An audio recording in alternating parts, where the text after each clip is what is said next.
नमस्कार प्रिय मित्रों, मैं नीलेश महाराज जय वेंकटेश जी सावित्री ज्योतिष श्रृंखला को आज आगे बढ़ाते हुए मेरे प्यारे मित्रों, आज हम बात करेंगे वृश्चिक लग्न में बनने वाले राजयोगों के नियम। क्योंकि काफी लोग के मन में ये रहता है कि हमारी कुंडली में कितने प्रकार का राजयोग है, या कुछ लोगों को ये मन होता है कि मेरा भाग्योदय कब होगा। तो आज हम वृश्चिक लग्न लेके हाजिर हो, चाहे लड़के की कुंडली हो या लड़की की कुंडली। कुछ मैं 13-14 नियम बताने चल रहा हूँ कि यदि आपका वृश्चिक लग्न है तो कितने प्रकार के आपकी कुंडली में राजयोग कैसे देखा जाता है और उन राजयोगों का फल अपने जीवन में कब प्राप्त होता है। मान लीजिए किसी कुंडली में राजयोग है और उसका रिजल्ट नहीं मिल रहा है तो उसका उपाय क्या करना चाहिए, संपूर्ण विवेचन में बताने चला हूँ। तो एक निवेदन है, यदि आप हमारे चैनल पर नए जुड़े, चैनल को जरूर सब्सक्राइब करें। यदि मेरा वीडियो आपको अच्छा लगे तो आप अवश्य लाइक करें। आगे बढ़ते हैं।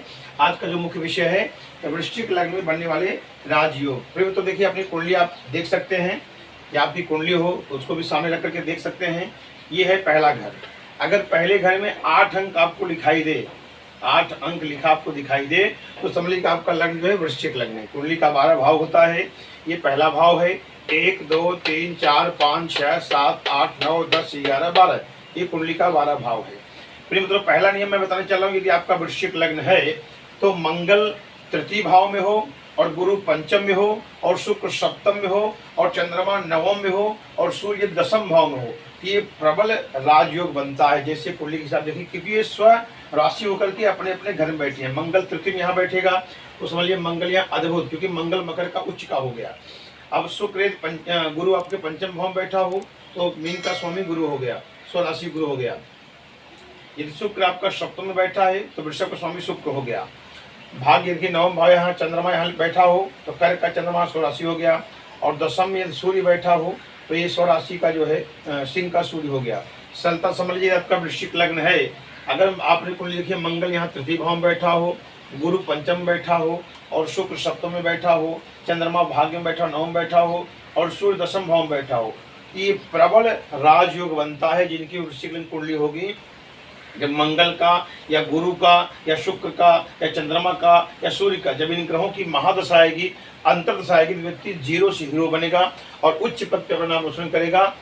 देखा जाए ऐसी स्थिति में व्यक्ति देश विदेश भ्रमण करने वाला होता है और बहुत सारा धन संपत्ति प्रॉपर्टी इत्यादि एकत्रित करता है और उच्च पद पर अपना नाम रोशन करता है। दूसरा नियम, यदि गुरु द्वितीय भाव में हो, गुरु द्वितीय भाव में हो और मंगल तृतीय भाव में हो और शनि चतुर्थ में हो और शुक्र उच्च का होकर के पंचम भाव में बैठा हो तो ये प्रबल राजयोग बनता है। गुरु कहाँ बैठा हो?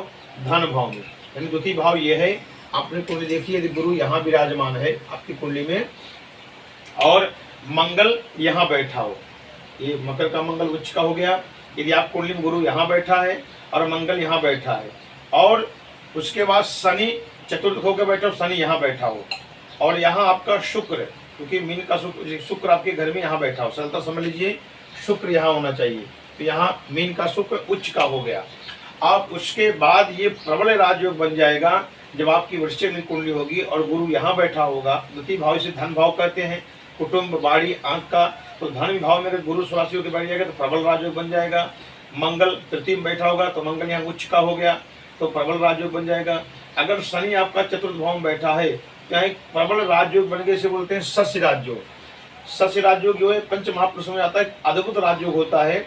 और शुक्र यहाँ उच्च का बैठेगा मीन का। तो जब गुरु का, मंगल का, शनि का, गुरु शुक्र का, इन ग्रहों की जब महादशा आएगी, अंतरदशा आएगी, तो व्यक्ति अवश्य भाग्योदय इनके जीवन में होता है और असंभव का भी संभव कार्य कर देते हैं और उच्च पद पे अपना नाम रोशन करते हैं। तीसरा नियम, यदि आपका वृश्चिक लग्न कुंडली है और मंगल उच्च का हो करके बैठा हो, मंगल उच्च में हो, तो मंगल, मैंने बताया कि मकर का मंगल उच्च का होता है और शनि जो है चतुर्थ में हो, शनि जो है चतुर्थ भाव में बैठा हो और उसके बाद शुक्र उच्च का हो कि पंचम भाव में बैठा हो और बुध एकादश भाव में बैठा हो, बुध यहाँ बैठा हो। चलता समझ लीजिए कि तीसरा नियम जो मैं बताने चला हूँ, मंगल उच्च का हो कि आपके यहाँ कुंडली में बैठा हो और शुक्र उच्च होकर के यहाँ पंचम भाव में बैठा हो और बुध जो है यहाँ बैठा हो। चलता समझ लीजिए कि बुध आपका लाभ भाव में बैठा हो और आपका जो है शुक्र यहाँ उच्च का होकर बैठा हो और मंगल जो है तृतीय भाव में बैठा हो, या मंगल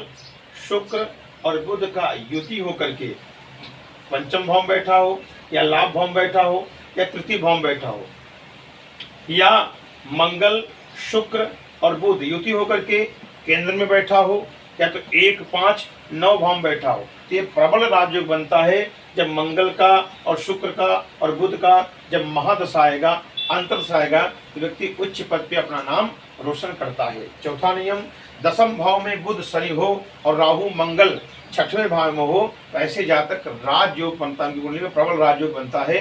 दसम भाव में कौन हो?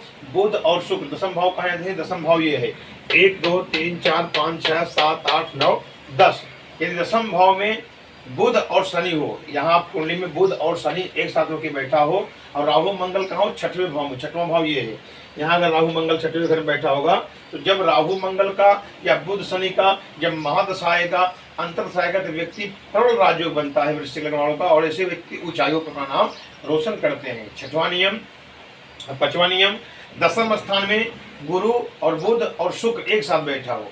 दसम स्थान में गुरु, बुध और शुक्र और चंद्र हो, सरलता समझ लीजिए एक साथ आपने लिखिए, ये दसम भाव में यहाँ गुरु बैठा हो, बुध बैठा हो, शुक्र बैठा हो, चंद्रमा बैठा हो, तो ये प्रबल राजयोग बनेगा जब गुरु का, बुध का और वह चंद्र का जब दशा आएगा और शुक्र का, तो ये प्रबल राजयोग बनेगा। सरलता समझ, 4 ग्रह आपके कुंडली में दसम भाव में बैठे हो। कौन कौन? गुरु, बुध, शुक्र और चंद्रमा यहाँ बैठे होंगे। जब इन ग्रहों की महादशा आएगी, अंतरदशा आएगा, तो व्यक्ति अवश्य जो है अद्भुत इनका जीवन में भाग्योदय होता है और व्यक्ति उच्च पद पर नाम रोशन करते हैं। छठवां नियम, यदि तृतीय, पंचम, नवम, यानी तृतीय में, पंचम में, नवम भाव में गुरु, चंद्र, सूर्य हो, सरलता समझ लीजिए कि तृतीय भाव ये हो गया, पंचम भाव ये हो गया, नवम भाव ये हो गया, माने तृतीय में, पंचम में और नवम में भाग्य भाव में कौन बैठे हो? गुरु, चंद्र और सूर्य यदि एक साथ यहाँ बैठे हो, गुरु, सूर्य, चंद्र यदि एक साथ यहाँ बैठे हो, गुरु, सूर्य, चंद्र यदि एक साथ यहाँ बैठे हो, तो जब गुरु, सूर्य, चंद्रमा की जब महादशा आएगी, अंतरदशा आएगा, तो प्रबल ये जीवन में राजयोग बनता है। सातवां नियम, पंचम भाव में चंद्र, गुरु, शुक्र हो तो ये प्रबल राजयोग बनता है। पंचम योग देखेंगे, पंचम भाव ये है, तो पंचम भाव में चंद्रमा एक साथ बैठे हो, गुरु हो और शुक्र हो। सरलता समझ लीजिए, आपकी वृश्चिक लग्न की बात चल रही है। यदि आपके पंचम भाव में यहाँ चंद्रमा, गुरु, शुक्र एक साथ होकर बैठे होंगे, तो जब चंद्रमा और गुरु और शुक्र का जब दशा आएगा, महादशा आएगा, तो व्यक्ति प्रबल राजयोग बनेगा और ऊंचाइयों पर अपना नाम रोशन करते हैं। फिर आगे बढ़ते हैं। लग्नेश और पंचमेश की युति यदि केंद्र में हो, त्रिकोण में हो, तो प्रबल राजयोग बनता है। लग्नेश कौन है? देखिए, लग्नेश मंगल है, पंचमेश क्या है? इनका गुरु है। यदि मंगल गुरु एक साथ होकर के युति करके केंद्र भाव में बैठे हो या त्रिकोण में बैठे हो, केंद्र किसे कहते हैं? सरलता समझ लीजिए, पहले भाव को, चौथे भाव को, सप्तम को, दसम भाव को ये केंद्र भाव कहते हैं। त्रिकोण 1 5 9 भाव कहते हैं। यदि आपकी वृश्चिक लग्न कुंडली है और मंगल और गुरु एक साथ होकर के यहाँ बैठा हो, यहाँ बैठा हो, यहाँ बैठा हो, यहाँ बैठा हो, या यहाँ हो, या यहाँ हो, यहाँ हो, माने 1 5 9 भाव में बैठा हो, या तो 1 4 7 10 भाव में बैठा हो, तो जब मंगल गुरु की महादशा आएगी, अंतरदशा आएगी, तो प्रबल ये राजयोग बनता है, व्यक्ति ऊंचाइयों पर अपना नाम रोशन करता है। आगे बढ़ते हैं। लग्नेश और भाग्येश की युति, लग्नेश और भाग्येश की युति केंद्र या त्रिकोण में हो तो प्रबल राजयोग बनता है। लग्नेश मंगल है और भाग्येश चंद्रमा है। अब सरलता समझ लीजिए कि मंगल और चंद्रमा अगर एक साथ युति करके बैठे हो, परिवार अगर लग्न में आपका मंगल बैठा है, तो प्रबल राजयोग बन गया। इसे बोलते हैं रोचक राजयोग। 2-3 राजयोग होता है। एक कुंडली में से मंगल यहाँ बैठा हो तो रोचक राजयोग बन गया। शनि अगर यहाँ बैठे चतुर्वंश राजयोग बन गया। और यदि शुक्र आपका यहाँ सप्तम बैठा है तो ये आपका मालव राजयोग बन गया। तो वृश्चिक लग्न में 3 प्रबल राजयोग बनते हैं। अब जो है नियम बता रहा हूँ कि मंगल और चंद्रमा अगर एक साथ युति करके, भाग्येश क्या चंद्रमा है, लग्नेश क्या मंगल है, अगर आपकी कुंडली मंगल चंद्रमा युति करके एक साथ केंद्र में बैठे हो या तो त्रिकोण में बैठा हो, तो एक प्रकार से ये लक्ष्मी राज, क्योंकि मंगल चंद्रमा का युति करके बैठे हैं तो लक्ष्मी राज्य बनता है। ऐसे व्यक्ति का 27वें वर्ष भाग्योदय होता है। 27 ईयर्स जब ये रनिंग करेंगे इनका विवाह भी हो सकता है और प्रबल जो है इनका भाग्योदय हो सकता है। गाड़ी, मकान, बंगला या नौकरी इत्यादि इनका भाग्योदय होता है। मंगल चंद्रमा एक साथ होकर केंद्र में बैठा हो या तो त्रिकोण में बैठा हो। ये कब बनेगा? जब मंगल चंद्रमा की महादशा आएगी, अंतर्दशा आएगा, तो ऐसा प्रबल योग इनके जीवन में बनेगा। फिर आगे बढ़ते हैं। पंचमेश और भाग्येश की युति करके केंद्र में बैठा हो या तो त्रिकोण में बैठा हो। पंचमेश देखिए क्या है? गुरु है। भाग्येश क्या है? चंद्रमा है। तो कर्क का स्वयं चंद्रमा होता है। और पंचम मीन है, इसमें गुरु हो गया। अगर गुरु और चंद्रमा युति माने एक साथ होकर के त्रिकोण माने केंद्र में बैठा हो, या तो 1 5 9 भाव में बैठा हो, तो एक प्रबल राजयोग बने, इसे बोलते हैं हंस गज केसरी राजयोग। जब चंद्रमा और गुरु एक साथ बैठे होंगे तो गज केसरी राजयोग बन गया, निर्माण हो गया। जब चंद्रमा का गुरु की जब महादशा आएगी, अंतर्दशा आएगा, तो प्रबल राजयोग बनेगा। लेकिन चंद्रमा और गुरु कहाँ एक साथ बैठा हो, केंद्र में बैठा हो, या तो 1 5 9 त्रिकोण भाव में बैठा हो, तो ही इसका लाभ मिलता है। आगे बढ़ते हैं। यदि लग्नेश केंद्र या त्रिकोण में आपस में परिवर्तन किया हो, लग्नेश केंद्र या त्रिकोण के स्वामियों से आपस में परिवर्तन किया हो, तो ये प्रबल राजयोग बनता है। चलता समय लग्नेश क्या है, मान लीजिए लग्नेश आपका वृश्चिक का स्वामी मंगल हो गया। यदि मंगल का संबंध या आपस में परिवर्तित, मान लीजिए मंगल यहाँ के बैठा हो, यहाँ का स्वामी शनि जाके यहाँ बैठा हो, या मान लीजिए मंगल यहाँ बैठा हो, यहाँ स्वामी शुक्र जाके यहाँ बैठा हो, या मंगल यहाँ बैठा हो, यहाँ स्वामी जाके, इसे बोलते हैं परिवर्तन। या मंगल यहाँ बैठा हो पंचम भाव में, पंचमी से गुरु जाकर के यहाँ बैठा हो, या मंगल भाग्य से बैठा हो चंद्रमा कर्क में, और यहाँ स्वामी चंद्रमा जाके यहाँ बैठे, इसे बोलते हैं परिवर्तन राजयोग। या लग्नेश का परिवर्तन संबंध केंद्र में हो या तो त्रिकोण में हो, ये प्रबल राजयोग बनता है। जब उन ग्रहों की महादशा आएगी, अंतर्दशा आएगी, तो व्यक्ति 0 से हीरो बनता है और उच्च पद पे अपना नाम रोशन करता है। आगे बढ़ते हैं। खष्टेश यदि 6 8 12 भाव में बैठा हो, तो बोलते हैं हर्ष राजयोग। खष्टेश का देखिए मंगल है, यहाँ एक अंक लिखा चुना हो, अगर मंगल यहाँ बैठा हो, या यहाँ बैठा हो, या यहाँ बैठा हो, तो इसे बोलते हैं हर्ष राजयोग। जब मंगल की महादशा आएगी, अंतर्दशा आएगी, तो व्यक्ति का प्रबल राजयोग बनता है। यदि अष्टमेश 6वें भाव में बैठा हो, या 8वें भाव बैठा हो, या 12वें में बैठा हो, अष्टमेश क्या है 3, यानी इसके स्वामी हो गए बुध। आप अपनी कुंडली देखिए, यदि बुध यहाँ 6वें घर में बैठा हो, या 8वें घर में बैठा हो, या 12वें घर में बैठा हो, जिसे बोलते हैं सरल राजयोग, तो प्रबल राजयोग बन जाएगा। व्यय क्या है, ये यहाँ 7 तुला, इसके स्वामी हो गए शुक्र।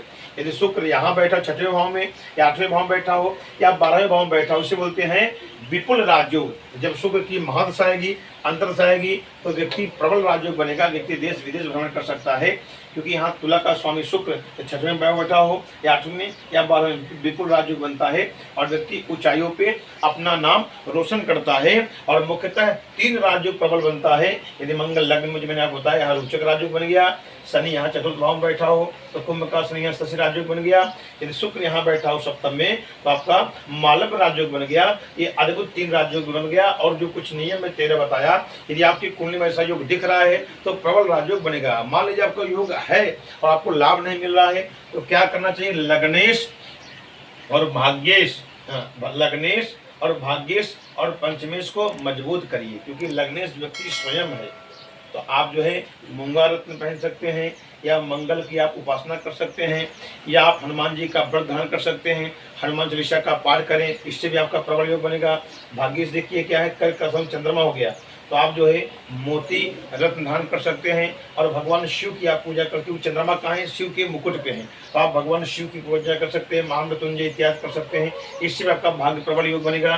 पंचमेश का देखिए मीन के स्वामी गुरु हो गए, तो आप जो है भगवान नारायण की पूजा कर सकते हैं, विष्णु की पूजा कर सकते हैं। और आप पोखराज और मूंगा और मोती, ये रत्न आप धारण कर सकते हैं। यदि किसी का वृश्चिक लग्न कुंडली है, तो पुष्कराज रत्न पहन सकता है, मूंगा रत्न पहन सकता है, और मोती रत्न पहन सकता है। मैं रत्नों का वीडियो बनाया, उसको आप डीप में जाकर देख सकते हैं। लेकिन ये रत्न कब पहनना है, जब आपका स्थिति गुरु मंगल और चंद्रमा का सही हो। अगर मान लीजिए लग्नेश और भाग्येश गुरु, लग्नेश और पंचमेश गुरु और भाग्येश चंद्रमा, असल तो समझिए लग्नेश क्या है, मंगल है, पंचमेश गुरु और भाग्येश चंद्रमा, यानी मंगल गुरु और चंद्रमा यदि कुंडली में नीच का होके बैठे होंगे, या 6 8 12 भाव होके बैठे होंगे, तो रत्न भूल करके नहीं पहनना, नहीं तो शुभ फल न दे करके अशुभ फल देना शुरू कर देगा। 2 कंडीशन है कि लग्नेश पंचमेश भाग्येश 6 8 12 भाव में बैठा हो, और कुंडली में नीच का हो कि न बैठा हो। प्रिय मित्रों, ये वीडियो आपको अच्छा लगा, सब्सक्राइब करें। अगले एपिसोड फिर मिलते हैं। नमस्कार।